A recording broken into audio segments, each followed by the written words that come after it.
Pagkatapos pumunta ako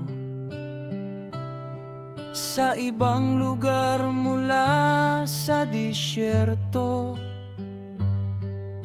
patungo sa silangan ng bundok na iyon na aking nilapitan. Doon ay nakakita ako ng mga piling puno, lalo na ang mga nagbubunga ng mababangong sangkap, ang kamangyan at mira, at mga punong hindi magkakatulad.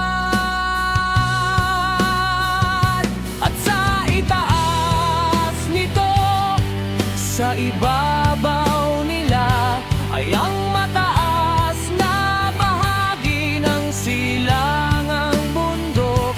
Sa di kalayuan, nakakita rin na po ang ibang lugar na may mga libis na puno ng tubig na hindi kailanman nauubos,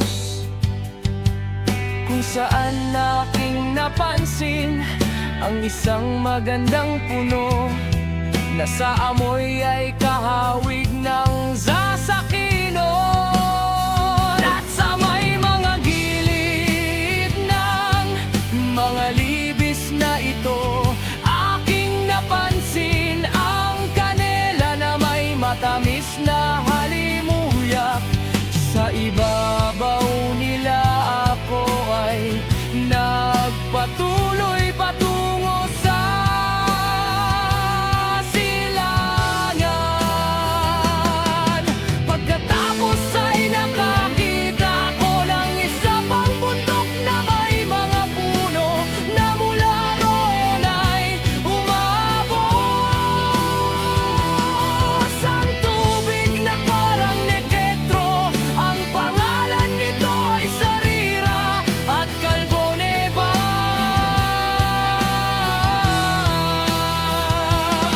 At sa ibabaw ng bundok na ito ay nakakita ako ng isa pang bundok na kung saan ay may mga puno ng alba. Ang mga punan nito ay sagana, tulad ng mga puno ng almendras, at matitibay. At kapag namumunga,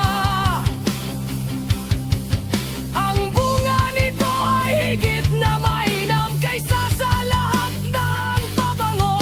Pagkatapos ng mga bagay na ito, samantalang sinusuri ko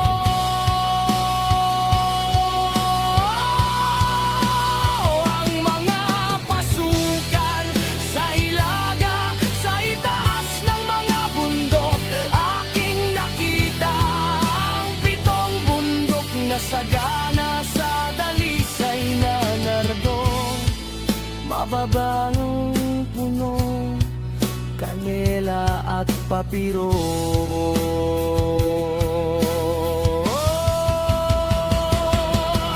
Mula roon ay nagpatuloy ako sa itaas ng mga taluktok ng mga bundok na iyon, sa may kalayuan patungong silangan, at tumawid sa dagat Erythraean. At nang makalampas ako ng malayo roon, nagpatuloy akong maglakbay sa itaas ng anghel na si Zatel, at tumating sa halamanan ng katuwiran. Sa halamanan ito aking nakita, bukod sa ibang mga puno, ang ilan na marami at malalaki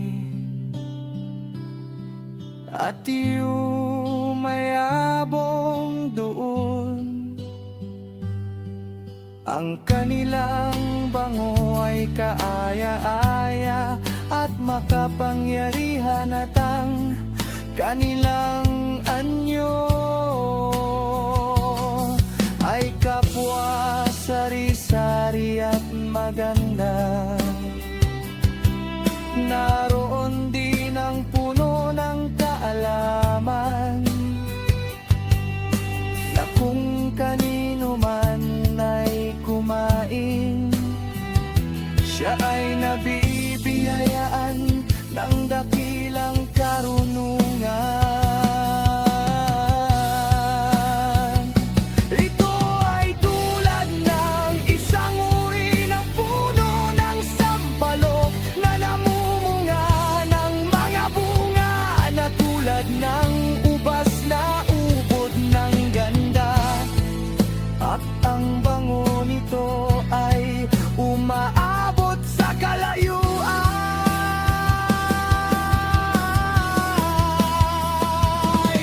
Ako ay napabulalas kay ganda ng punong ito at kay sarap ng anyo nito.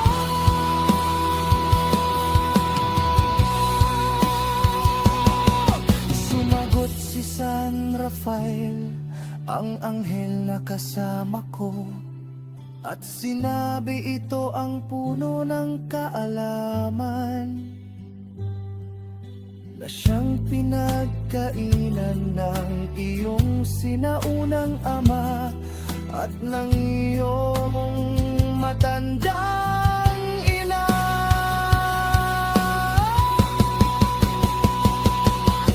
Nauna sa iyo at nang magkamit ng kaalaman, kanilang mga mata ay nadilat at